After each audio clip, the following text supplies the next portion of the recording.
할렐루야, 주님의 이름으로 인사드립니다. 목요 아침 묵상을 담당하는 시카고 나세르교회 양정성 목사입니다. 오늘은 누가복음 18장 18절로 3절 말씀을 본문으로 하나님 말씀을 나누도록 하겠습니다. 제가 한번 읽어보겠습니다. 어떤 관리가 물어 이르되 선한 선생님이여 내가 무엇을 하여야 영생을 얻으리이까? 예수께서 이르시되 내가 어찌하여 나를 선하다 일컫느냐? 하나님 한 분 외에는 선한 이가 없느니라. 내가 내 계명을 안 하니 간음하지 말라, 살인하지 말라, 도둑질하지 말라, 거짓 증거하지 말라, 내 부모를 공경하라 하였느니라. 여호와여 이것을 내가 어려서부터 다 지켰나이다. 예수께서 이 말을 들으시고 이르시되 내게 아직도 한 가지 부족한 것이 있으니 내게 있는 것을 다 팔아 가난한 자들에게 나눠주라. 그리하면 하늘에서 내게 보화가 있으리라. 그리고 와서 나를 따르라 하시니 그 사람이 큰 부자이므로 이 말씀을 듣고 심히 근심하더라. 예수께서 그를 보시고 이르시되 재물이 있는 자는 하나님 나라에 들어가기가 얼마나 어려운지 낙타가 바늘길로 들어가는 것이 부자가 하나님 나라에 들어가는 것보다 쉬우니라 하시니 듣는 자들이 이르되 그런즉 누가 구원을 얻을 수 있으리까? 이르시되 무릇 사람이 할 수 없는 것을 하나님은 하실 수 있느니라. 베드로가 여짜오되 보시옵소서 우리가 우리의 것을 다 버리고 주를 따랐나이다. 이르시되 내가 진실로 너희에게 이르노니 하나님 나를 위하여 집이나 아내나 형제나 부모나 자녀를 버린 자는 현세 여러 배를 받고 내세 영생을 받지 못할 자가 없느니라 하시니라. 아멘. 오늘 본문의 말씀을 가지고 제물로 하늘을 상급을 쌓고 영생의 주님을 따르는 삶이라는 제목으로 하나님 말씀을 증거하도록 하겠습니다. 누가복음 18장 18절 3절 말씀은 너무너무 잘 알고 있는 말씀입니다. 우리가 이제 이 말씀을 많이 들었기 때문에 간혹 가다가 말씀을 나누거나 아이들에게 하나님 말씀 전할 때 이런 얘기를 하게 됩니다. 부자는 하나님 나라 가기가 어렵대. 부자가 하나님 나라 가는 것은 낙타가 바늘귀로 들어가는 것만큼 힘들대 라는 말들을 하게 됩니다. 저 개인적으로도 이 말씀은 솔직히 부담이 됩니다. 하나님의 나라에 들어가기 위해서 영생을 취하기 위해서 뭐라고 말씀하십니까? 집을 버리고 형제를 버리고 부모를 버리고 아내를 버리고 주님을 따르는 자가 영생을 얻는다 이렇게 말씀하고 있지 않습니까? 전체적인 문맥을 보게 되면 여러분 아시겠지만 좀 난해하고 어려운 것입니다. 근데 여러분 이 한 말씀 한 말씀을 잘 엮어가면서 한번 함께 말씀을 나누겠는데요. 여기 어떤 사람이 나옵니까? 어떤 관리가 나오고 선원 선생님이 나옵니다. 어떤 관리는 성경 전체로 읽어보니까 뭐가 나오죠? 부자인 사람입니다. 부자이면서 관리였고 선원 선생님 누구였습니까? 바로 예수님을 뜻했죠. 이 관리이면서 부자의 관심사가 무엇이었을까요? 제 생각에는 이 관리면서 부자인 사람은 나이가 좀 드신 것 같습니다. 이 사람이 무엇에서 관심을 가십니까? 영생에 대해서 관심을 갖습니다. 영생은 영원히 사는 거잖아요. 내가 부자이고 관리였기 때문에 명예도 얻었고 부유함도 얻었다. 그리고 마지막으로 갖고 싶은 것이 무엇인가 스스로 물어보고 타인을 보니까 무엇입니까? 영원히 사는 것입니다. 사람이 죽음에 임박했을 때 영원히 사는 것에 대해서 관심이 없는 사람은 세상에 하나도 없습니다. 그분이 하나님을 믿든 아니면 하나님을 믿지 않든 그들 나름대로 뭐가 있냐면 죽음 후에 내 삶이 어떻게 될 것인가에 대해서 관심을 가질 수밖에 없죠. 그래서 관리가 묻습니다. 선한 선생님이여 내가 무엇을 하여야 영생을 얻으리까? 여러분 이 말씀 참 많이 들어보지 않습니까? 내가 무엇을 하여야 영생을 얻으리까? 성경 말씀을 이제 찬찬히 읽어보신 분들은 아시겠지만 구원받는 것은 무엇을 하기 때문에 구원받는 게 아닙니다. 무엇을 하는 거죠? 예, 믿어야 합니다. 믿을 때 우리가 영생을 얻는 것이죠.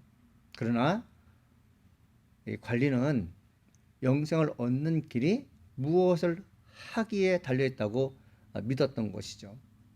예수님께서 묻습니다.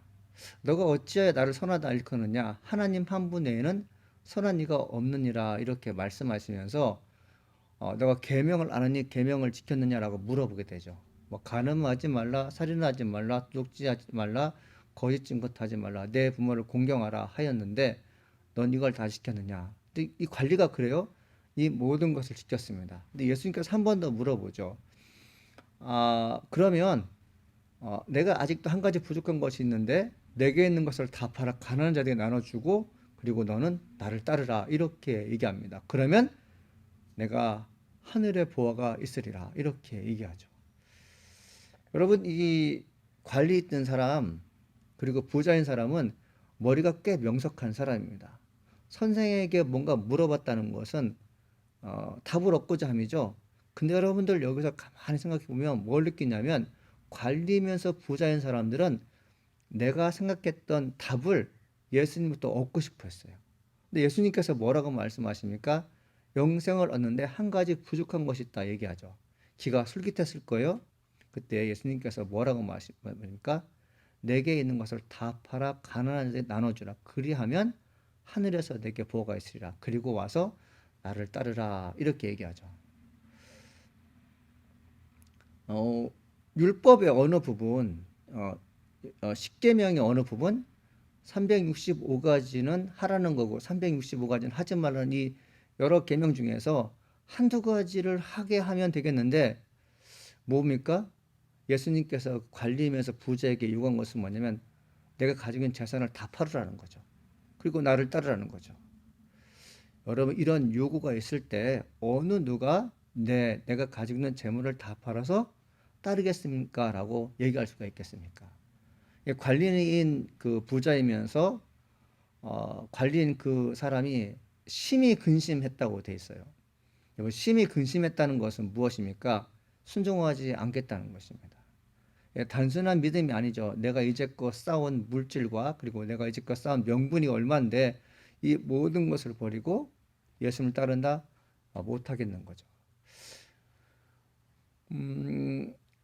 우리가 이제 이 말씀을 묵상하면서 곰곰이 저 자신에게도 물어봅니다. 너는 정말 내가 가지고 있는 모든 것을 다 낭비할 수 있겠느냐? 버릴 수 있겠냐? 이렇게 저에게 예수님께서 말씀하실 때 나는 흔쾌히 나의 가족과 그리고 내 부모를 남겨놓고 주님 따를 수 있습니다라고 말할 수 있겠냐? 저 스스로에게 물어봐도 잠시 고민할 것은 분명합니다. 근데 여러분들 이 말씀 우리가 은혜가 되는 것이 무엇냐면 29절입니다. 이르시되 내가 진실로 너에게 이르노니 하나님의 나라를 위하여 집이나 아내나 형제나 부모나 자녀를 버린 자는 여기까지 생각하게 되면 율법에 어긋나는 거고 폐륜합니다. 가장으로서 자녀로서 윤리를 도덕을 저버린 것입니다. 그런데 30절에 뭐라고 말씀하시냐면 현세 여러 배를 받고 내세 영생을 받지 못할 자가 없느니라 하시니라 이렇게 돼 있어요. 주님을 따르면 어떤 일이 벌인다는 것입니까?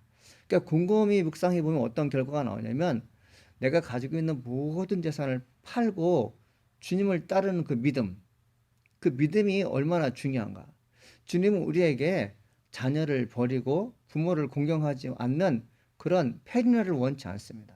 무엇을 원할까요? 주님께서 말씀하신 게 뭐냐면 너가 그렇게 소중하게 여기는 것들, 너가 그렇게 사랑하는 것들이 있는데 그것보다 나를 더 중시하고 나를 더 존경하느냐 이거 물어보는 것이죠. 예수님은 제자들에게 말씀하십니다. 너희들이 만일에 너희가 가지고 있는 모든 것을 다 내려놓고 나를 따르게 되면 30절에 뭐라고 말씀하십니까?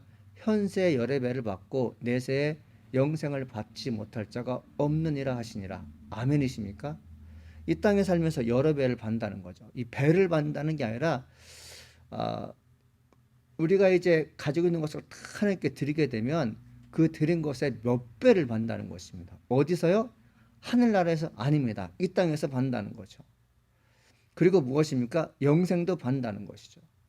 지금 예수님께서 관리에게 말하고자 하는 것은 무엇이냐면 너가 지금까지 쌓아온 업적과 명분 이 모든 것이 하나님의 은혜로 되어졌느냐 아니면 내 노력으로 되어졌는 거냐? 이렇게 묻고 계시는 거죠.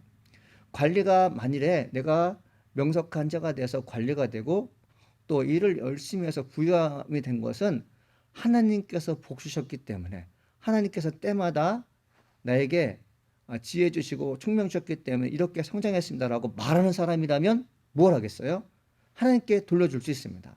근데 이 관리라는 그 사람은 하나님의 은혜로 내가 여기까지 섰습니다. 왔습니다라는 것을 인식하지 못하는 거죠. 주님은 구원의 시작이 언제부터 시작이냐? 영원히 살 수 있는 길이 언제부터 시작이냐? 바로 너가 주님을 철저히 믿을 때. 그래서 우리가 하나님을 사랑하는 사람들, 예수를 믿는 사람들은 무엇이 다른지 아십니까? 주님을 전적으로 믿는 것이죠. 다른 것을 전적으로 믿는 것이 아닙니다. 내가 이제껏 쌓아왔던 어떤 물질을 영생의 조건으로 믿지 않습니다. 정말 하나님의 사람들은 주님이 나를 구원해 주실 것을 믿기 때문에 내게 있는 물질을 주님께 드리거나 그리고 내게 있는 것을 사람들에게 양보하는 것에 대해서 큰 어려움이 없습니다. 오늘 말씀에 우리에게 큰 은혜가 되는 것은 무엇입니까?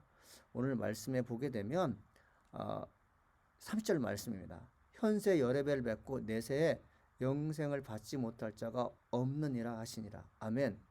하나님께서 우리에게 뭔가 요구하실 때 나는 이제 진짜 가난해지겠구나. 나는 이제 거지가 되겠구나. 어떻게 주님은 나에게 이렇듯 냉정하게 내 미래를 생각하지 않으시면서 내게 있는 모든 것을 요구하실까? 이런 식의 답변을 스스로 할 수가 있어요. 그리고 그런 얘기를 누구에게 들었을 때 하나님이 참 무책임하신 거다라고 말씀할 수 있겠지만 말씀은 끝까지 보아야 됩니다. 무엇입니까? 현세 여러 배를 받는다는 거죠. 쉽게 설명하면 우리가 가난한 자들을 위해서 내게 가지고 있는 모든 것을 내놓았을 때 그것의 여러 배를 받는다는 것입니다. 여러분 믿으십니까? 그래서 하나님은 어떤 분이냐면 우리가 헌신한 것에 대해서 결코 손해보게 하시는 분이 아닙니다. 그리고 관리가 그리고 부자가 원했던 것이 무엇이죠? 영원히 사는 것인데 뭐라고 말씀하십니까? 영생을 받지 못할 자가 없다라고 말씀하셨어요. 우리 한번 이 말씀에 큰 도전을 받기를 원합니다. 한번 해보는 것입니다. 하나님께 드려보는 것이에요. 예수님을 철저히 믿어보는 것입니다. 그리고 내가 하나님께 투자했던 것에 얼마만큼의 복이 이 땅에서 주어졌는지 한번 알아보는 것이죠.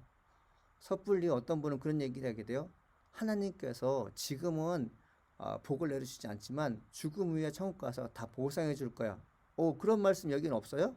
이 땅에서 우리의 필요한 것을 채워주시되 넉넉하게 채워주시다고 말씀하고 있습니다. 이 말씀을 믿고 한번 하루 살아보는 귀한 분 되기를 간절히 소망해 봅니다. 기도하시겠습니다. 은혜가 풍성하신 하나님 아버지 감사합니다. 오늘도 하나님 말씀을 듣고 승리하게 하시니 감사드립니다. 여호와의 능력이 우리 안에서 시작되게 도와주시옵시고 무엇보다도 예수를 믿고 신뢰하는 저희가 되게 도와주시옵소서. 그리고 하나님으로부터 우리에게 어떤 복이 주어지는지 경험도 할수록 도와주세요. 예수님의 이름으로 기도합니다. 아멘.